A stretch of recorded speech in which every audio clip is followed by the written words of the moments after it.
The Last of Us, one of the most impactful, emotional, and brutally human franchises of the last decade.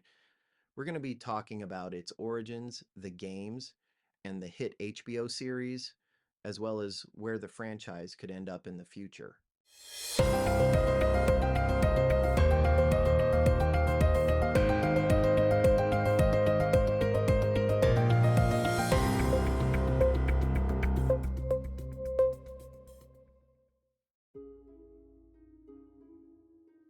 So let's rewind to 2013. The Last of Us dropped on the PS3, developed by none other than Naughty Dog, the same team behind Uncharted. But this wasn't just another action adventure. No, this was storytelling on another level. Neil Druckmann and Bruce Straley created a post-apocalyptic world devastated by a cordyceps fungus that turns people into horrifying infected creatures. But the real threat? Other people. Society's collapsed, and humanity is fighting to hang on. At the center of it all, Joel, a hardened smuggler, and Ellie, a teenage girl who might be humanity's last hope.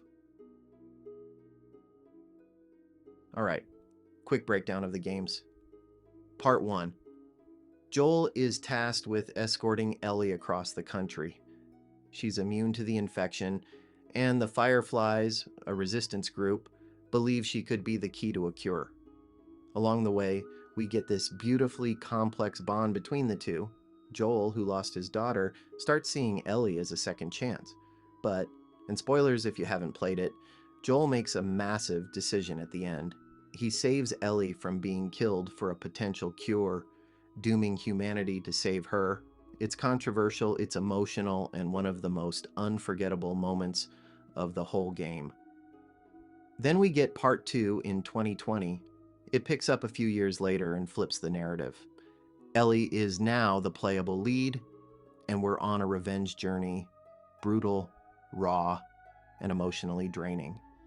After Joel is killed by Abby, a new character with her own motives, the game challenges players to confront cycles of violence, empathy, and vengeance. And just when you think you know who the hero is, the story flips on you. A lot of fans were divided on this one, but you can't deny the ambition and emotional depth it brought to gaming. Enter the HBO series in 2023, and let me tell you, it delivered. Created by Neil Druckmann and Chernobyl's Craig Mazin, Season 1 stayed remarkably faithful to the first game. I mean, some lines were pulled word for word, but where the show really shined was in how it expanded on things. We got deeper backstories, like that heartbreaking Bill and Frank episode. We saw more of Ellie's life before Joel, and even the origin of the infection. Pedro Pascal and Bella Ramsey crushed their roles as Joel and Ellie. Like, seriously, they brought so much nuance and humanity, even if there was some early skepticism about the casting. Visually, the show nailed the tone.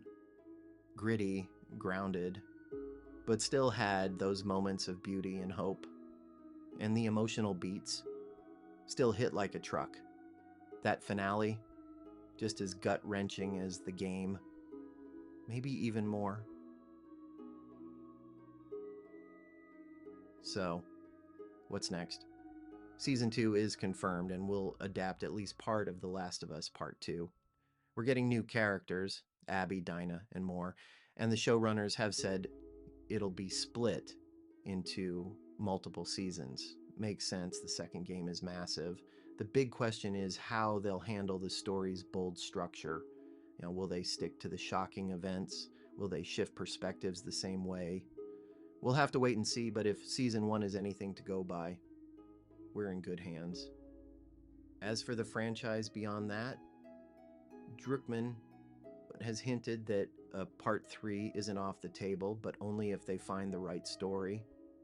There's also the long-rumored multiplayer project, a standalone experience set in this world, but that seems to be in limbo. So there you have it, The Last of Us, from gritty game changer to must-watch TV. Whether you love it for the characters, the storytelling, or the brutal moral dilemmas, it's a franchise that sticks with you. Let me know in the comments. what did you think of season 1? Are you excited for season 2? And do you want a part 3? Hit that like button if you enjoyed the breakdown.